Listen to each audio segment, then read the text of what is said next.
Hola, muy buenas tardes.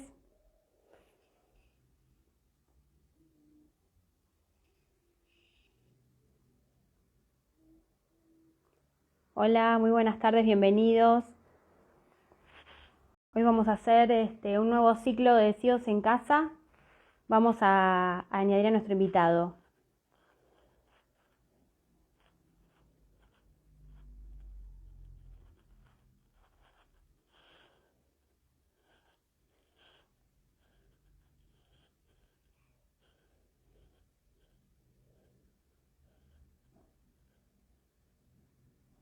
Espero que se encuentren muy bien.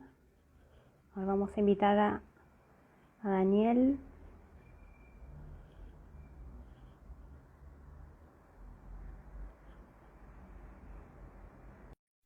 Hola, bienvenidos, buenas tardes.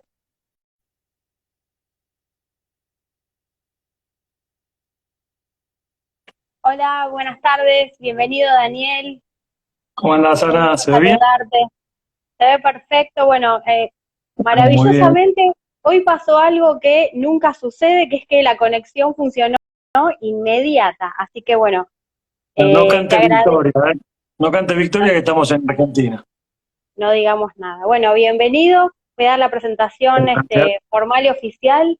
Soy Ana Belén Leiva, de la Comisión de Capacitación de APAS, y hoy estamos en el ciclo Café con CIOs o CIOs en Casa, con el señor Daniel Arias, CEO de SMG y SMG ART. Así que muy bienvenido y muchísimas gracias por estar hoy con nosotros. Gracias a ustedes por, Juan, por la oportunidad de compartir este tiempo con todos los productores.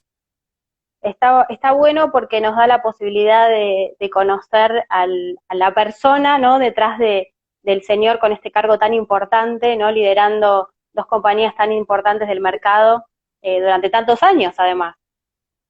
Y sí, ya en SMG, 17 años, en el 2004, empecé como gerente general de la compañía de seguros, en ese momento SMG Seguros, que era la continuación de una compra que había hecho Swiss Medical en el 2002 que era Saint Paul. Saint Paul era una Sí, compañía dedicada a mala praxis, casi exclusivamente.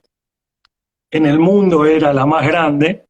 Y bueno, allá por la crisis del 2001-2002 decidió irse del mercado y Swiss Medical era su principal cliente porque tenía los seguros de todo lo que es el grupo de salud, ¿no? Las clínicas. Y bueno, decidió entrar en el mercado en el 2002, en el mercado de seguros, incursionar, y en el 2004 ya entro yo con una estrategia más Swiss Medical, o sea, más masiva y no tan de nicho, ¿no?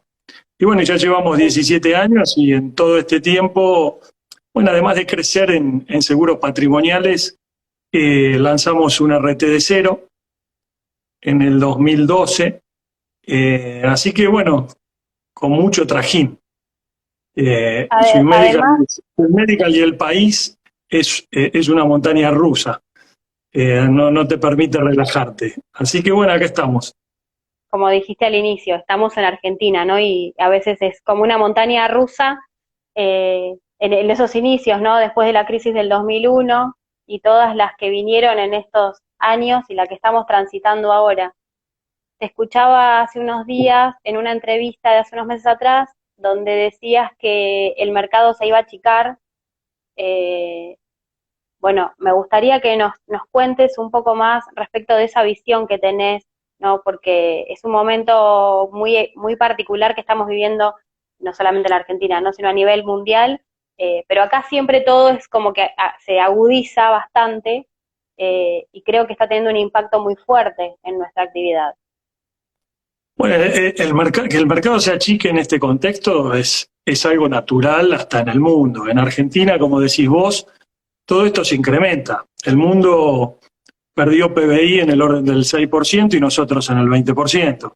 Y eso es muy difícil que no impacte en nuestra actividad. O sea, si bien el impacto en seguros tenemos la suerte de que suceda meses después, en algún momento llega. Y si hoy vemos el primaje nuestro, que cuando uno ve los balances está distorsionado porque con el ajuste por inflación está distorsionado, las También, primas las primas que figuran ahí no las cobramos, sino que es un efecto contable mucho de eso. Nosotros venimos creciendo, por ejemplo, en RT en un 20-22%. La inflación es un 50, 45, 50%. En seguros generales se viene creciendo unos puntos por debajo de la inflación, o sea, todo eso lo que implica es que le afecta al mercado de seguros y la proyección antes de la pandemia no es la misma que después de la pandemia. Y esto es natural. Y lo peor de todo, que principalmente se ve en todo lo que es seguros generales, es que no solo empezamos a tener deficiencias de prima por el contexto, porque tenemos que hacer descuentos porque los clientes, hay muchísimas industrias que la están pasando muy mal, Muy entonces mal. tenemos que ser empáticos con eso y adecuarnos también nosotros en el costo del seguro. Y además lo que principalmente preocupa es que las sumas aseguradas tampoco se ajustan. Entonces hoy Uy, en el ese es un mercado, gran problema que tenemos hoy. y porque el cliente a gatas puede pagar la misma prima como mucho del año pasado. Estoy hablando no de todos los clientes, pero de muchas industrias. Entonces el seguro es lo mínimo que puede pagar. Y las sumas aseguradas es muy difícil ajustarlas por inflación. Y bueno, este es el gran problema que vamos a empezar a tener, principalmente cuando empiecen a venir los siniestros de ramos que no tienen un ajuste automático como quizás puede ser autos, ¿no? Pero el resto de los ramos creemos que hay infraseguro y es otra de las malas herencias que vamos a tener que administrar de cuando termine toda esta pandemia, ¿no? Sí, que además el hecho de tener las reservas pendientes durante un tiempo largo, ¿no? Todo lo que venga, los reclamos por responsabilidad civil en todos los ramos, además, Swiss Medical es una empresa muy ligada a la salud y bueno, creo que va a tener un impacto diferenciado en ese sentido, ¿no? Y sí, porque no solo no, nosotros en la compañía somos los líderes de mala praxis médica, ¿no? No solo porque heredamos lo de Claro, Saint a Paul, eso apunto, a ese no punto. solo por la herencia de Saint Paul, que ya era la número uno en Argentina, sino que nosotros además, al ser un grupo de los líderes de salud, tenemos mucha atracción a ese tipo de negocios. Y hoy tenemos el 35% del mercado. El tema que está viendo, por ejemplo, en este negocio puntual, que es un negocio muy técnico, es que está aumentando primero la frecuencia de siniestros, o sea, la judicialidad. Ya no es como hace 20 años en donde en general el paciente no le hacía juicio a su médico. Hoy hay mucha judicialización y estos son productos que son a largo plazo. Una demanda de praxis tiene una duración de mínimo 8 años. Entonces es muy importante cómo se desenvuelve todo el tema financiero, porque a la larga esas reservas se ajustan y si nosotros no le sacamos a las inversiones esa plata, en años tenemos problemas. En lo que es la historia se viene manejando de una manera razonable porque las tasas fueron positivas, las tasas fueron reales positivas, o sea, siempre ganamos contra la inflación, pero bueno, en los últimos años las tasas son negativas, entonces todo se empieza a complicar. Pero acá el principal punto es el tamaño del mercado que tenemos, ¿no? El tamaño del mercado que se va achicando y que vamos a tener que trabajar mucho para volver a los estándares que teníamos antes y ahí toda la red de ustedes como productores, asesores, son la columna vertebral de este cambio, ¿no? Bueno, te voy a poner en un compromiso con lo que te voy a preguntar, ya que hablas de nosotros, los productores. ¿Cómo ves a la red? No, no me refiero solo a los productores que trabajan con Swiss Medical, ¿no? De los cuales conoces mucho, pero en general, ¿cuál es tu visión? Y es abierto a que digas lo que pensás realmente eh, con respecto a varios ejes, ¿no? Por un lado, la digitalización, que la pandemia aceleró un montón de procesos que parecía que iban a llegar dentro de unos años, bueno, todo se aceleró. Entonces, ¿cómo ves en general a los productores de todas las escalas, pequeños, medianos, grandes, organizaciones, brokers y demás, respecto a la incorporación de tecnología en sus procesos y a la diversificación de las carteras, ¿no? Y el poder sostener las carteras a lo largo bueno, de estos momentos tan críticos. Mira, respecto de la digitalización, yo la dividiría en dos, o en tres te diría. Una es A ver, toda la utilización de tecnología que lo que implique es un mejor servicio, que en general es en lo que se vino invirtiendo en los últimos años, por eso después del 20 de marzo del año pasado, las compañías de seguro y ustedes mismos como productores no tuvimos ningún problema en volver al día 21 y seguir operando de una manera más que razonable. Hay muchísima inversión puesta en tecnología, de hecho, por ejemplo, nuestras compañías tienen un grado de automatización en lo que es el servicio del orden del 90%.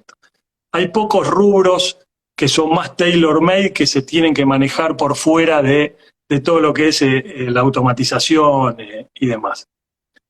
En otro punto que creo que es importante y que recién estamos empezando es todo lo que es Business Intelligence y todo lo que va a ser la suscripción predictiva.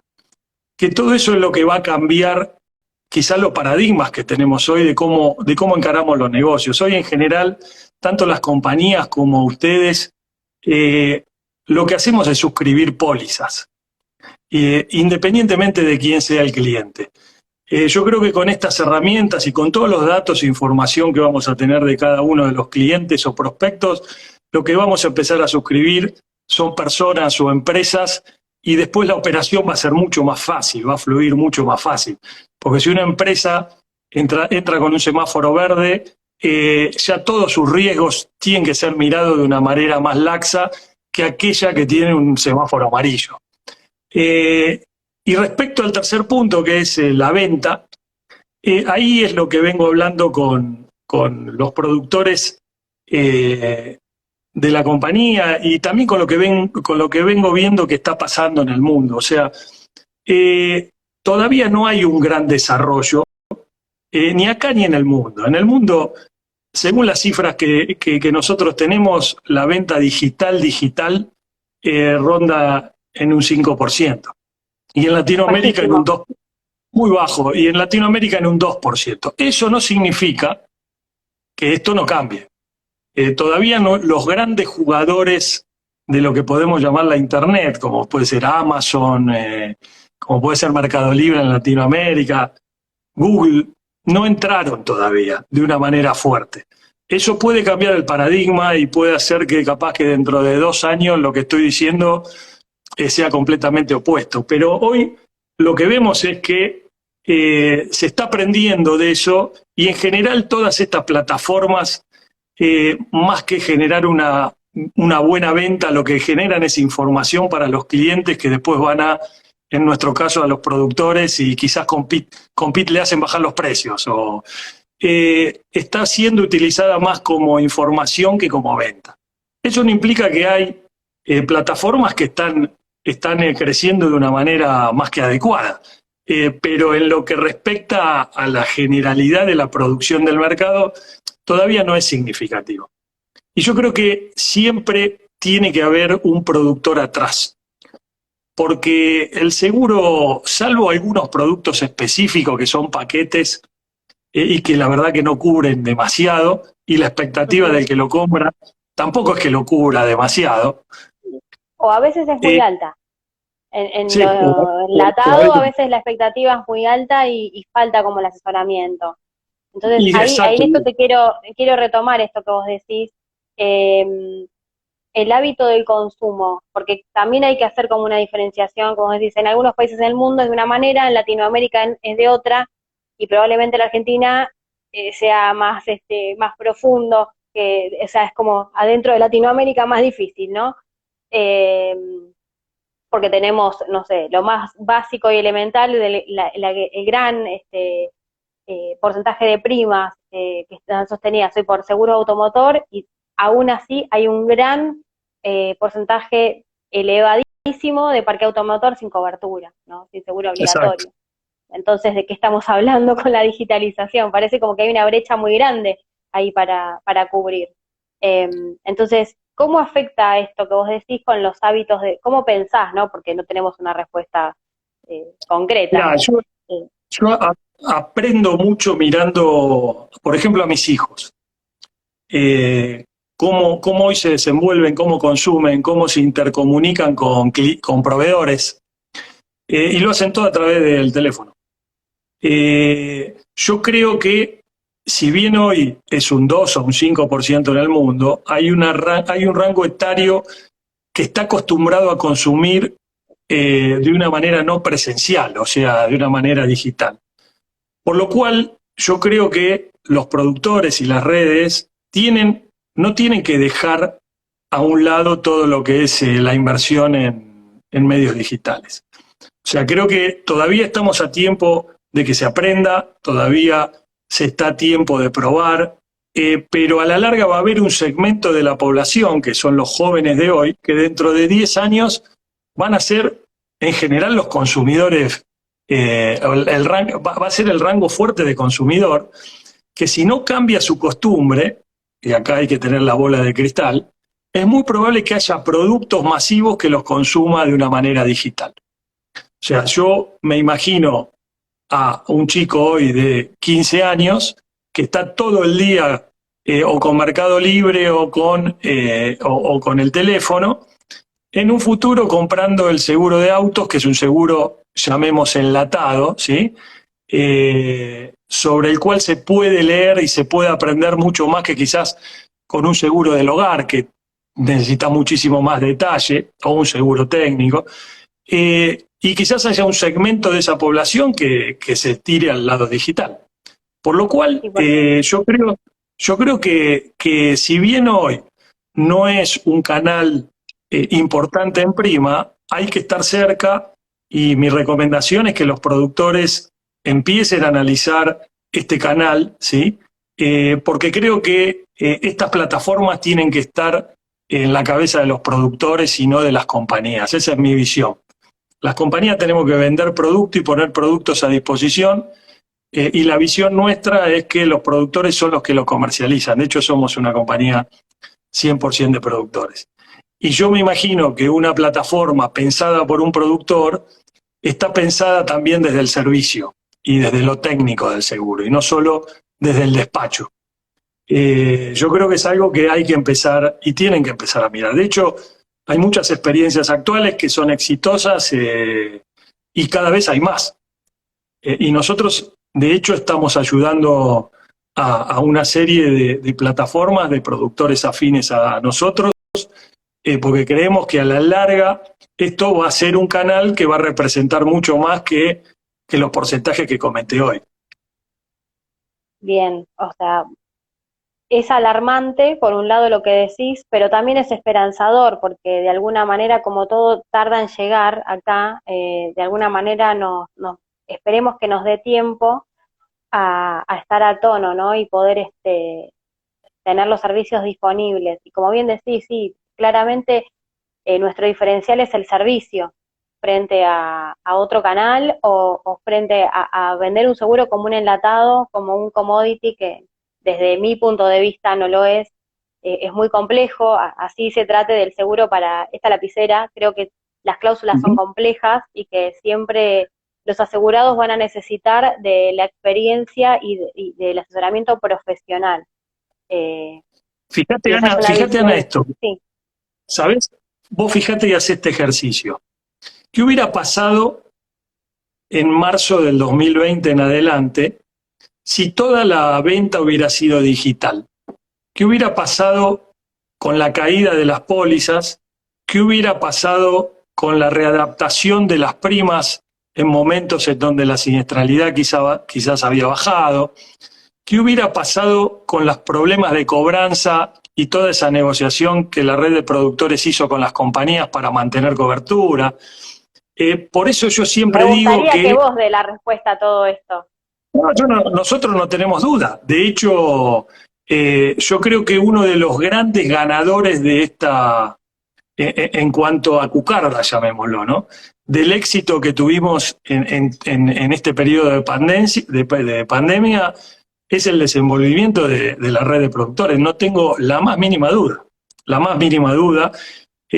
Fíjate que te doy la experiencia personal nuestra. Nosotros casi no perdimos pólizas y mantuvimos niveles de cobranza del orden del 95%, en un momento de caos económico en muchísimas industrias. Y eso se hizo por muchísimo trabajo de la red, ¿sí? Sin duda, y empatía de las compañías para darle las herramientas a los productores para que puedan mantener las pólizas. O sea, ¿qué hubiera pasado si todo eso hubiera sido digital? Por eso no hay que ir a los extremos, ¿sí? Yo creo que este va a ser un canal más, como hay hoy, pero el servicio y el asesoramiento del productor siempre se va a necesitar, porque este es un producto técnico, ¿sí? Hay muchos canales que quizás piensan diferente, pero este es un producto técnico. Y cuando el producto está mal vendido, el problema lo tenemos en el momento de los siniestros.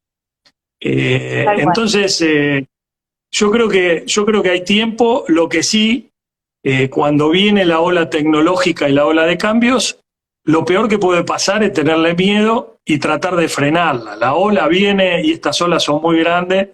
Lo que hay es que surfearla. ¿Y qué significa surfearla?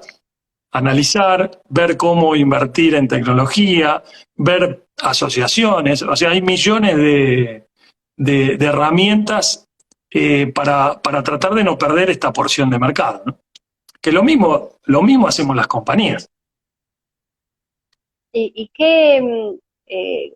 cómo ves en sí las carteras de los productores respecto a la diversificación? ¿Nos falta una cuota de audacia ya que ustedes son una compañía que trabaja muy fuerte todo lo que es la responsabilidad civil, al igual que otros ramos, pero me refiero que tienen como una especialización y lo mismo en RT. Antes hablaste de un crecimiento en RT del 20%, si no me falla todavía la memoria, Sí. Y la escucha, bien. ¿Cómo ves la diversificación en las carteras? Mira, es muy difícil irse de la torta general del mercado, ¿no? Hoy, si agarrás el mercado, un 35, 40, un 40% es autos y un 30%, 40-45% auto y 30% RT. Entonces el productor es muy difícil irse de ahí, ¿sí? Entonces, ¿qué se genera? Se generan productores generalistas que te venden, tienen carteras muy posicionadas en autos y en RT, cosa que en un principio en general el productor le escapaba, después vio que era una ventana de ingreso importante y empezó a desarrollar también este producto. Y después tenés productores que son de nicho, tenés productores de caución, que se dedican el 70-80% de sus negocios es caución. Hay otros de praxis que en general tratan con nosotros, que manejan un 70-80% de la cartera en este producto. Pero en general es muy difícil salirse de autos y de RT, porque ahí está la producción, y si ahí está la producción, ahí también está la comisión. Eso no significa que ser generalista no implique tratar de tener una cartera rentable, ¿sí? Porque a la larga las compañías, por lo menos las compañías con cierto sustento de futuro, ¿no? Lo que buscamos es ganar plata. Y a la larga es muy difícil que un productor con una cartera no rentable pueda mantener su negocio con los niveles de ingreso todos los años sin que ninguna compañía le diga, bueno, empezá a depurar la cartera o empezá a trabajar en la siniestralidad. O sea, la labor del productor es muy cercana también al objetivo de la compañía, ¿no? O sea, no es solo vender, sino, y sobre todo en economías tan reprimidas como la nuestra, lo que buscamos las compañías es también que las carteras de los productores sean rentables, ¿sí? Entonces, independientemente de la masividad del producto y que quizás muchas carteras sean solo de autos o de RT, el trabajo para mantenerlas rentables es altísimo, es altísimo. Y ya que nombraste el tema de automotores, retomo una pregunta que leí por ahí que escribió mi queridísimo colega Martín Cadeiro, que decía, a un año de la pandemia, ¿qué conclusión sacan de la siniestralidad automotor? ¿No? Que fue como el tema de los primeros meses de la pandemia, los descuentos en automotor, porque no había siniestros aparentemente, había futuristas que decían que no iba a haber siniestralidad. Bueno, ¿qué pasó? Nosotros, mira, te voy a dar la experiencia de nuestra compañía. Por supuesto que en los meses, principalmente de abril, mayo y junio, la siniestralidad, la frecuencia siniestral estaba en el orden del 70% de lo habitual, de la época prepandemia, porque fueron las épocas que se habían cerrado, se había hecho un lockout de las calles. Esto a medida que fue pasando el tiempo, la circulación la fuimos viendo. Y cuando hay circulación, hay siniestro. O sea, y más en autos. Más en autos. Autos es un ramo complejo porque además de que los argentinos manejamos mal, ¿sí? Porque creemos que somos grandes pilotos, pero manejamos mal porque tenemos un índice de accidente lo más alto del mundo. Tampoco son buenas la infraestructura, o sea, las rutas, en general, en el interior tener ruta de doble mano, o sea, ya no son autopistas. Y con el estrés que hay, la gente maneja peor. Entonces, Peor. a medida que hay autos en la calle, hay accidentes. Hoy nuestra experiencia está en que la frecuencia nuestra está entre un 10 y un 15% por debajo de la época prepandemia. ¿Sí? O sea, ya estamos en los niveles normales, no solo en lo que es la frecuencia de siniestros, sino también en la cantidad de juicios o demandas que recibimos. Esto tanto en RT como en seguros patrimoniales, los niveles de judicialidad ya están como si fuera diciembre del 2019, o sea, antes 2019. de la pandemia. Claro. Esto es importante porque es para desterrar un mito que se instaló y que, bueno, claramente esta entrevista la van a escuchar productores, ¿no? No la van a escuchar los clientes, eh, pero bueno, nosotros ya sabemos cómo funcionó y además hubo siniestros de esos que yo digo raros, porque no había nadie en la calle, veía la Panamericana con sus cantidad de carriles, no había nadie y los que tenían siniestros eran terribles, o sea, por ahí no había Bueno, tanta frecuencia, pero la intensidad era ese es importante. otro tema, eso es otro tema que con la tecnología, la era digital, todo el tema de prevención de fraudes se va a trabajar muchísimo. O sea, vamos a dar pasos agigantados con tecnología. Porque siempre se estimó que el fraude en el seguro puede rondar entre un 15 y un 20%, pero la verdad que son todas cifras que se tiran a ojo porque nadie lo sabe. El que está en la calle hasta dice que es más. Eh, y siempre estuvo, siempre estuvo. Yo creo que con tecnología ese es otro de los puntos en donde se va a avanzar muchísimo en lo que es la prevención de fraude. Sí, y además que en el fraude, ya sabemos que en estas épocas en donde la economía se torna más apretada, bueno, aumenta la siniestralidad que deviene Sí, de fraude, ¿no? Es esa siniestralidad que no podemos probar y que las compañías de alguna manera tienen que asumir y no estaría bien. Eh, y, a ver, mi área es la capacitación, así que me gustaría saber cómo nos ves a los productores respecto a de la capacitación, ¿no? ¿Cómo nos ves preparados para afrontar diferentes desafíos? Eh, bueno, hablamos de tecnología, pero también, si bien tiene que ver con lo que te preguntaba antes, de la diversificación de ramos, muchas veces se nota, sobre todo en productores por ahí más nuevitos en la actividad, que tienen miedo de meterse en otros ramos por desconocimiento, ¿no? Y que tal vez la capacitación que reciben nunca termina siendo suficiente porque no tienen realmente la confianza más que la capacitación para llevar adelante ese desafío de incursionar, por ejemplo, en praxis, que es un ramo que creo que tiene una potencialidad enorme. Ujú. Mira, respecto de capacitación, ahí depende mucho de cada uno. Lo que sí yo creo que los productores más exitosos son los más capacitados.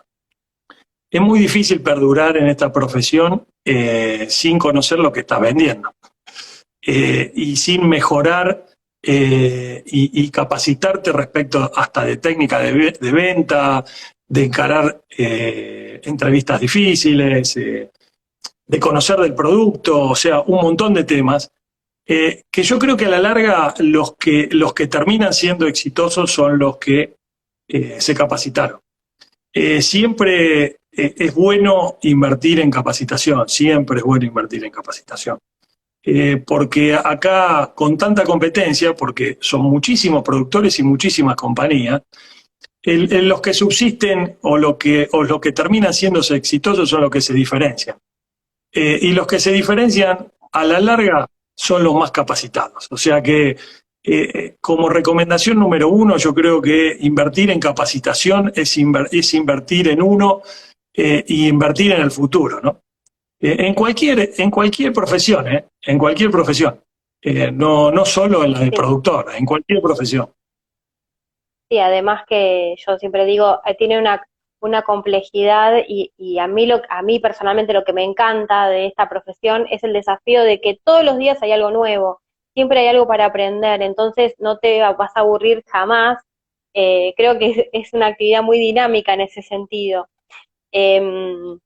Bueno, y para, para ver otros aspectos, quería hablar de RT. Si bien algo mencionaste, ¿cuál fue el impacto de considerar al COVID como una enfermedad profesional dentro de un sistema que también venía bastante golpeado, ¿no? El sistema de riesgos de trabajo.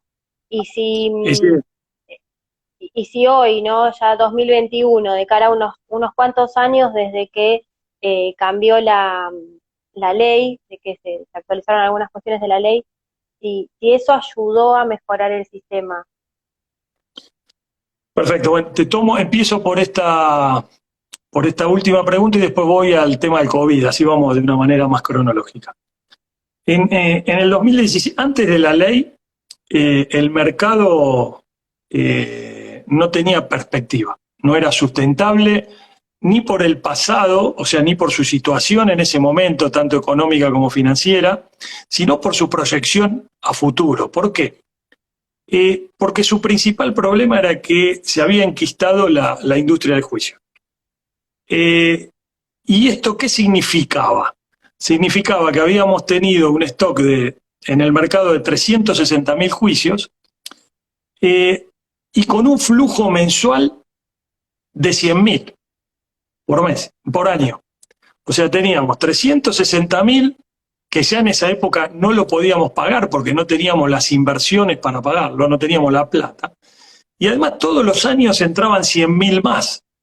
Y lo peor de todo es que el 85% de esa judicialidad eran de patologías leves, o sea, eran de esguinces, varices, contusiones, eran patologías que en el pasado uno se tomaba un día porque tenía un esguince y al día siguiente iba al trabajo y no le quedaba ninguna incapacidad, ¿no?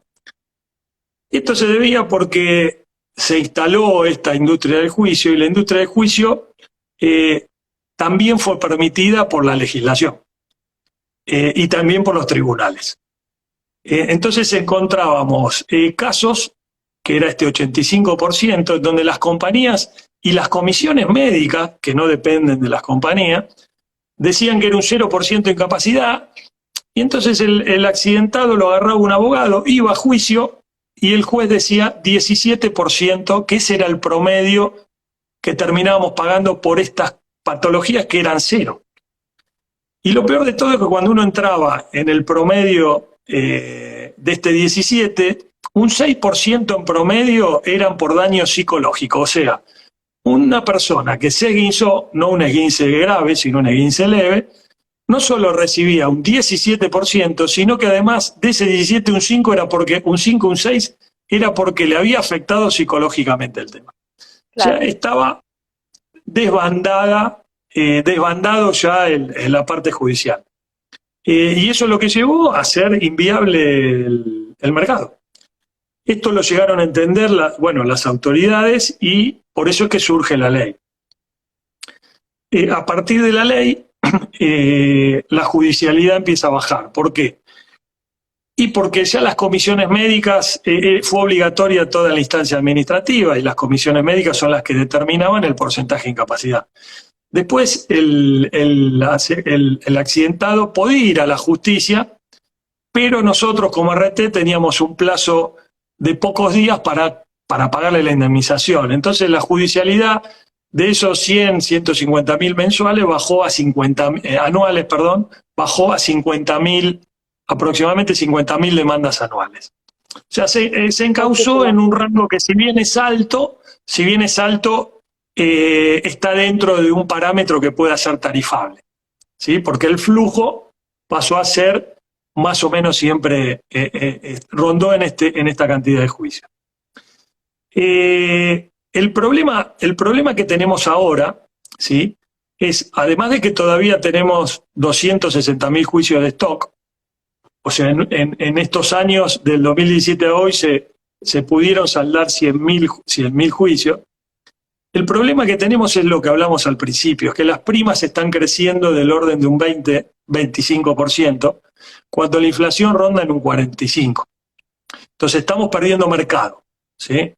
En 5 años, la participación de las RT dentro de seguros perdió un 5% de market share. Hace 5 años atrás representábamos el 35% de las primas y hoy representa el 30%. Entonces, eso sí es muy peligroso, porque lo que daba sustentabilidad a todo esto es que el mercado siga creciendo a un ritmo como el que venía creciendo. Entonces, ahora, si bien el tema del stock de juicios está más controlado, tenemos el problema del negocio, de las primas. ¿Y qué es lo que está pasando? Que ahí sí que se necesita la ayuda de todo el canal de venta. En los últimos 4 años, la tarifa de RT viene cayendo entre un 7 y un 10% anual. La tarifa. En el último año, las paritarias fueron en promedio un 35%, cuando la inflación fue un 45%. O sea, y además perdimos 100.000 cápitas de diciembre del 2019, o sea, en la época de pandemia. O sea, hay una bomba que se está armando, que es que la tarifa está bajando, ¿sí?, injustificadamente, que los sueldos no están acompañando a la inflación y que además estamos perdiendo cápitas. Las cápitas se pierden por mercado, ¿no? Porque se perdieron 30.000 empresas también. Entonces esto hace que las primas va a llegar un momento que no alcancen para pagar los siniestros y el stock de juicio que tenemos. Entonces estamos en ese proceso. Como que volvimos al pasado. Volvimos al pasado, pero hoy la problemática, más que esté desde el punto de vista de la judicialidad, que con la ley se encauzó, está en lo que respecta a la tarifa.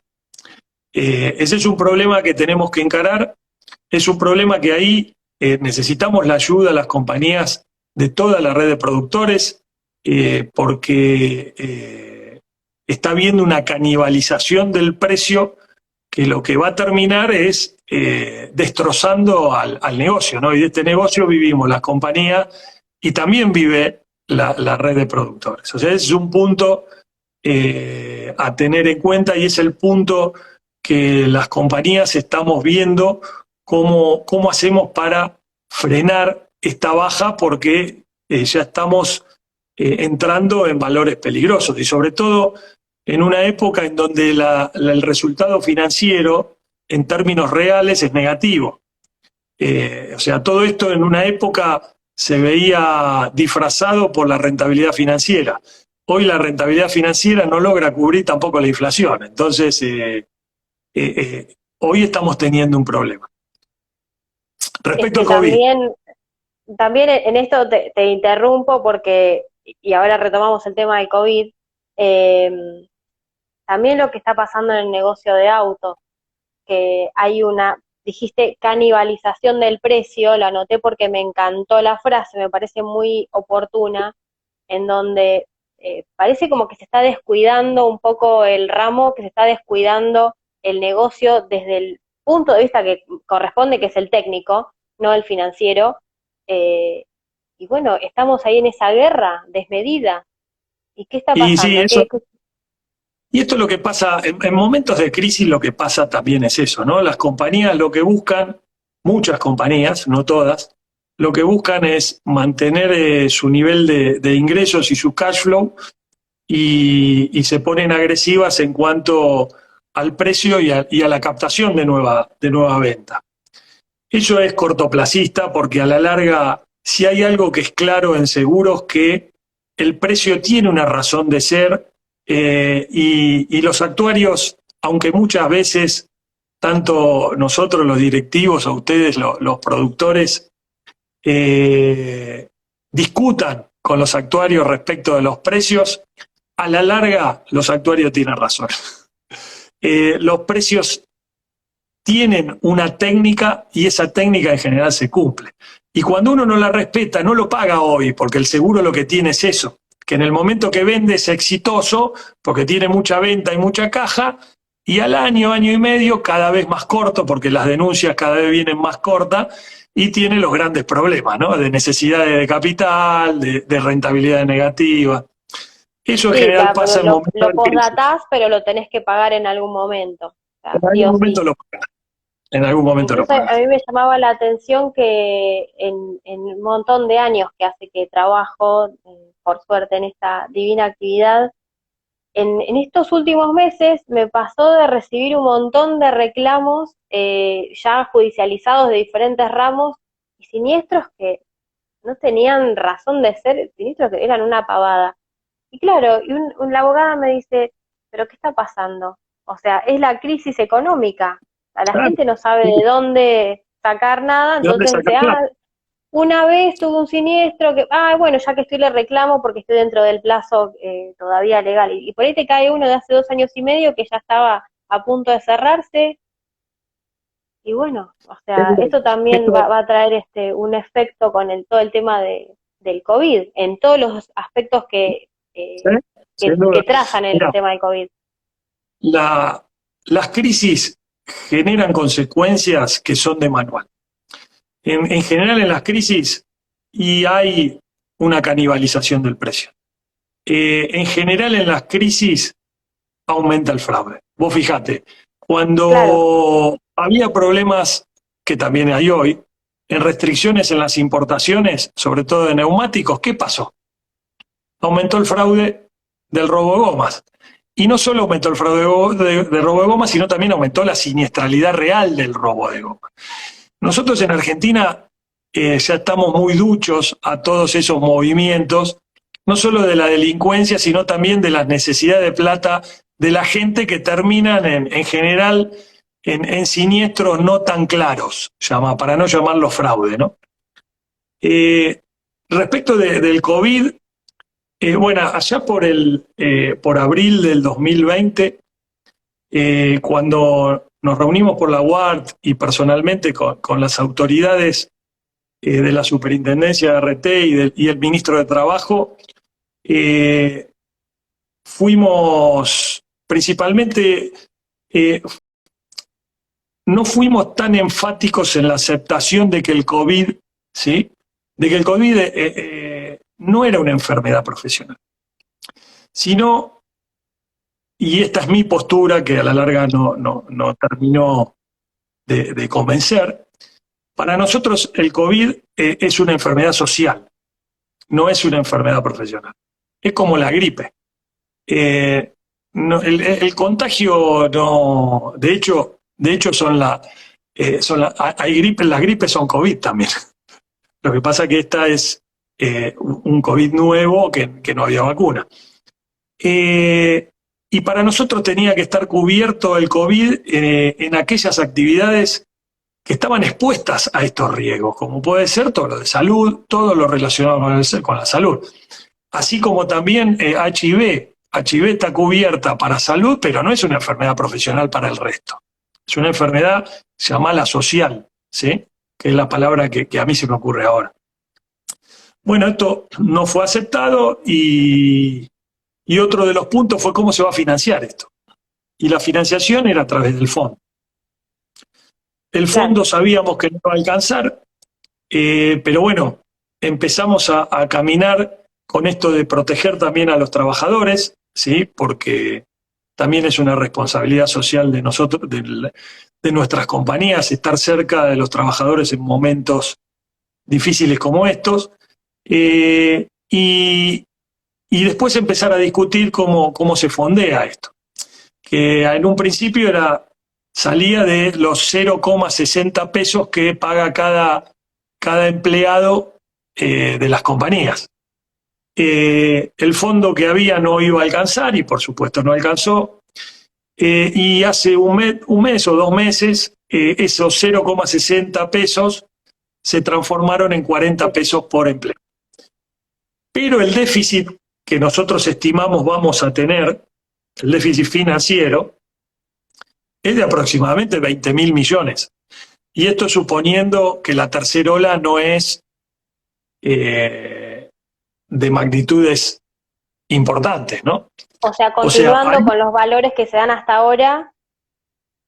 Claro, ahora lo que tenemos es que esos 20.000 millones, a la larga lo vamos a pagar la CRT y nos vamos a ir cobrando del fondo a medida que el fondo se va constituyendo con estos 40 pesos por empleado. O sea que vamos a terminar financiando, no sé, 10 años, habría que hacer la cuenta.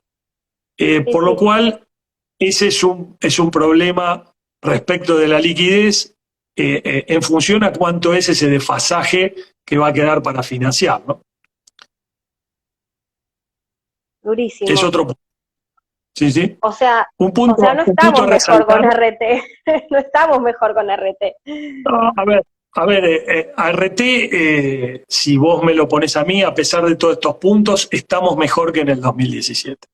Porque el 2017, el futuro, no había futuro, no había proyección.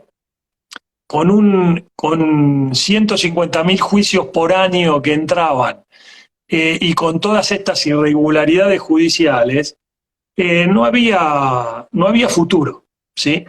Hoy son problemas graves, ¿sí? No solo quizás el stock que queda, que sigue representando un porcentaje importante de la prima que cobramos, sino la baja en lo que es las tarifas, y también este tema más que nada es financiero, porque a la larga lo vamos a terminar cobrando, pero de acá a X años, ¿no? Esa situación, que es la situación actual, igual, a pesar de que no es buena, ¿sí? Porque no quiero dejar de resaltar de que estamos en una situación complicada, es infinitamente mejor que la que teníamos antes de la ley. Bueno, hay un montón para sacar de ahí. Es un negocio, como mensaje, es un negocio que hay que cuidar y yo creo que acá, tanto la compañía como ustedes los productores, tenemos que cuidar. Si lo seguimos bastardeando, es un negocio que no sé cuánto puede llegar a durar. Bueno, también ahí hay que cuidar el tema de las alícuotas, ¿no? Volvemos a lo de antes. Hay que cuidar ese tema porque... Exacto. Porque es de donde van a salir los fondos para solventar todo. Exacto, totalmente. Bueno, yo te prometí 30, 40 minutos y bueno, no estoy cumpliendo con mi palabra. Para finalizar,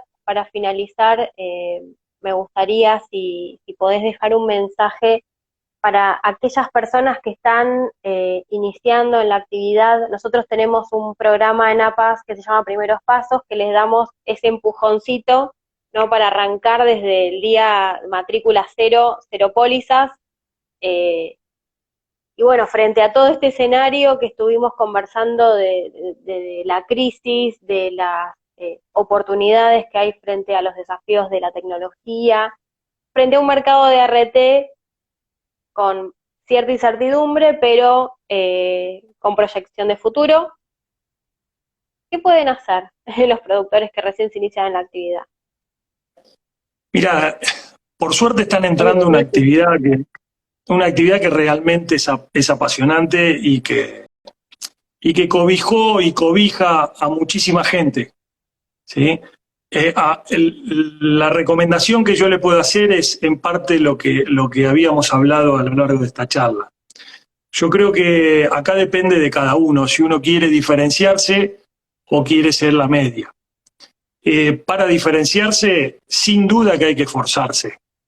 Esto de que la meritocracia no tiene valor, yo no lo abono.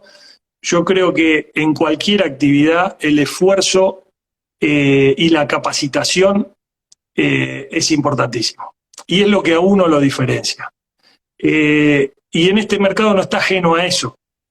Este mercado depende del cliente, la actividad del productor depende 100% del cliente y para eso tiene que tratar de darle el mejor servicio de excelencia que pueda, porque seguro que va a haber un productor al lado que sí lo da. Y para eso necesita capacitación y estar. Tiene que estar. Y que en los momentos de mala tenga la suficiente sabiduría de poder parar la pelota y buscar las oportunidades. Yo siempre digo, de las crisis uno crece. Hay mucha gente que sale para el lado del crecimiento y otra que termina dejando las actividades o pasa a pozos depresivos. Entonces yo creo que el país vive de crisis y hay que acostumbrarse a eso. Los mejores a la crisis la multiplican por 2 los éxitos.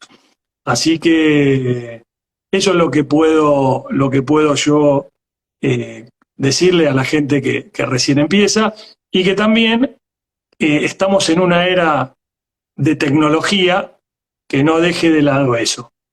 ¿Por qué? Porque independientemente de las predicciones que uno puede tener hoy, el mundo cambia a una velocidad atroz y la tecnología también. O sea, muchas veces invertir hoy es estar atrasado mañana, pero es necesario.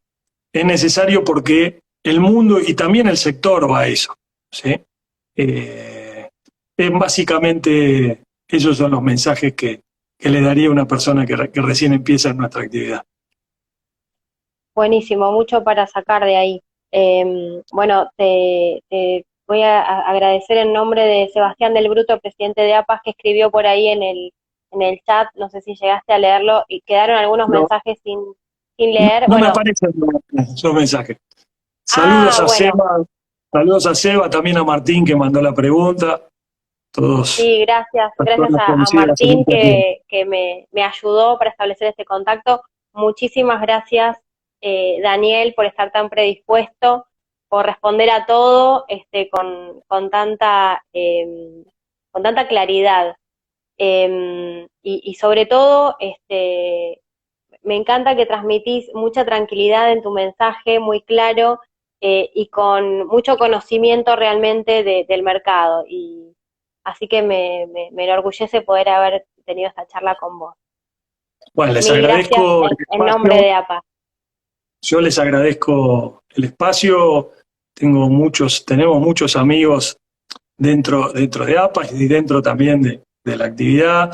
Así que para mí fue un placer enorme hablar con ustedes y bueno, estoy a disposición para cuando quieran repetir estas charlas. Te vamos a seguir llamando entonces. Bueno, muchas A gracias y gracias disposición. a toda la audiencia que nos está escuchando y que están ahí mandando mensajitos. Y saludos a todos. Chau, hasta la próxima. Hasta luego. Chao, chao.